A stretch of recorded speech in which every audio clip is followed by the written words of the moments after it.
నమస్తే Chandana, welcome to great Andhra big story. రాజకీయాలలో ప్రవేశం వారసులకు సులువు. ఎందుకంటే అప్పటికే తండ్రులు ఆ పార్టీలో కీలకంగా ఉంటారు కాబట్టి అధినాయకత్వంతో పరిచయాలు కూడా బాగానే ఉంటాయి. టికెట్ కూడా దక్కించుకోవడం కష్టమైన విషయం కాదు. కానీ ఆ తర్వాతనే అసలైన పరీక్ష మొదలవుతుంది. ఉత్తరాంధ్ర రాజకీయాల్లో చూస్తే చాలామంది వారసులు 2029 ఎన్నికల మీద గురిపెట్టి ఉన్నారు. అధికార తెలుగుదేశం పార్టీతో పాటు ప్రతిపక్ష వైసీపీలోనూ ఆశావహులు అనేక మంది కనిపిస్తారు. వీరంతా వారసత్వమే అర్హతగా చేసుకుని రాజకీయాలు చేయాలని ఉబలాట పడుతున్నారు. అయితే దశాబ్దాల రాజకీయ అనుభవం కలిగిన తండ్రులు ఉద్దండులుగా జనంలోనూ పార్టీలోనూ ముద్ర వేసుకున్నారు. కానీ వారసులు ఆ విధంగా తమ సత్తా చాటుకోగలరా అన్నదే సందేహంగా ఉంది. పార్టీల అధినాయకత్వాలు ఈ విషయంలోనే ఆలోచనలు చేస్తున్నాయని చెబుతున్నారు. ఇప్పటికే రాజకీయంగా రాణిస్తున్న వారసులు ఉత్తరాంధ్రలో చాలా మంది ఉన్నారు. వారు తమ స్వీయ ప్రతిభకు మెరుగులు దిద్దుకున్నారు. కానీ రాబోయే కాలానికి కాబోయే నేతలుగా ప్రచారం చేసుకుంటున్న వారిలో ఆ సామర్థ్యం ఉందా లేదా అన్నదే అధినాయకత్వాలు కూడా అంచనా వేయడంలో నిమగ్నమై ఉన్నారని చెబుతున్నారు. తెలుగుదేశం పార్టీలోనే చూస్తే సీనియర్ నాయకుడిగా ఉన్న కింజరపు ఎర్రన్నాయుడు అకస్మాత్తుగా రోడ్డు ప్రమాదంలో మరణిస్తే ఆయన కుమారుడు రామ్మోహన్ నాయుడు రాజకీయ ప్రవేశం చేశారు. గడిచిన పుష్కర కాలంలో రామ్మోహన్ నాయుడు రాజకీయంగా బాగానే రాటుదేలారు. 3 సార్లు ఎంపీ అయ్యారు. కీలకమైన పౌర విమానయాన శాఖను చేపట్టారు. వైసీపీలో చూస్తే మాజీ మంత్రి దివంగత నేత గుడివాడ గురునాథరావు కుమారుడు అమర్నాథ్ రాజకీయంగా దూకుడు చూపిస్తూ మంత్రిగా కూడా పనిచేశారు. వైసీపీలో కీలకంగా ఉన్నారు. దివంగత నేత మాజీ ఎంపీ ఎంవీఎస్ మూర్తి మనవుడిగా శ్రీభరత్ రాజకీయ రంగ ప్రవేశం చేసి 2024 ఎన్నికల్లో విశాఖ ఎంపీగా గెలిచారు. తనదైన రాజకీయాన్ని చూపిస్తూ ముందుకు సాగుతున్నారు. వీరిని చూసి ఆయా పార్టీల్లోని నేతలు రాజకీయాల్లోకి రావాలని అనుకుంటున్నారు.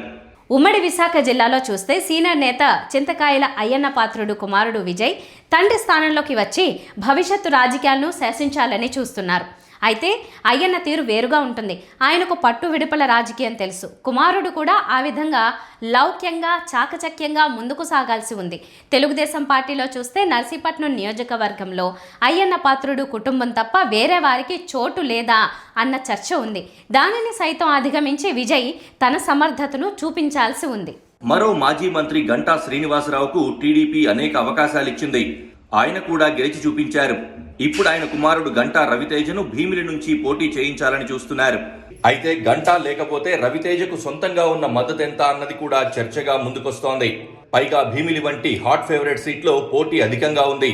అందరినీ కలుపుకుని పోవడం గంటా చాకచక్యం. అది కుమారుడికి వంటబట్టాల్సి ఉంది. విశాఖ తూర్పు నుంచి చూసిన ఎమ్మెల్యే వెలగపూడి రామకృష్ణ బాబు నిత్యం జనంలో ఉంటారు. ఆయన బలం కూడా అదే. ఆయన మాదిరిగా నిరంతరం ప్రజల్లో మమేకం కావడమే కాదు, కార్యకర్తలకు అందుబాటులో ఉంటేనే వారసుడిగా కుమారుడికి అవకాశాలు దక్కుతాయని చెప్తున్నారు. విశాఖ పశ్చిమ నియోజకవర్గం ఎమ్మెల్యే గణబాబు కుమారుడు మౌర్య సింహ కూడా తండ్రి చాటు బిడ్డగానే ఉంటూ వస్తున్నారు. కార్యకర్తలు కానీ ప్రజలు కానీ ఆ విధంగానే చూస్తున్నారు. సొంతంగా తన నాయకత్వాన్ని ఆయన ఏ మేరకు రుజువు చేసుకుంటారు అన్నది కూడా తెలియాల్సి ఉంది. విజయనగరంలో చూస్తే దిగ్గజ నేత అశోక్ గజపతిరాజు వారసురాలిగా వచ్చి ఎమ్మెల్యే అయిన అతిథి గజపతిరాజు తండ్రి మాదిరిగా రాజకీయంగా వ్యూహరచన చేయలేకపోతున్నారు అన్న చర్చ సాగుతోంది.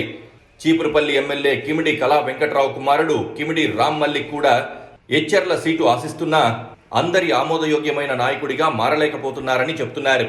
వైసీపీలో చూస్తే మాజీ మంత్రి బొత్స సత్యనారాయణ కుమార్తె బొత్స అనూష రాజకీయంగా ఉత్సాహం చూపిస్తున్నా తండ్రి మాదిరిగా తన ప్రభావాన్ని చూపించే పరిస్థితి ఉందా అన్నది కూడా మరో ప్రశ్న.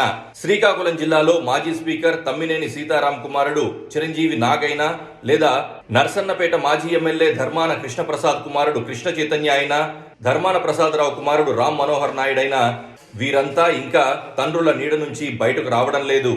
వీరే కాకుండా చాలామంది వారసులు తమ తండ్రుల పలుకుబడితో రాజకీయాల్లోకి రావాలని ఉత్సాహం అయితే చూపిస్తున్నారు. అయితే ఎమ్మెల్యే లేదా ఎంపీ పదవి వీరికి దక్కితే సత్తా చాటుతారని అనుచరులు అంటున్నారు. కానీ దశాబ్దాల పాటు రాజకీయాలలో ఉంటూ పార్టీని నడిపించడం అన్నది కష్టమైన వ్యవహారంగానే చూస్తున్నారు.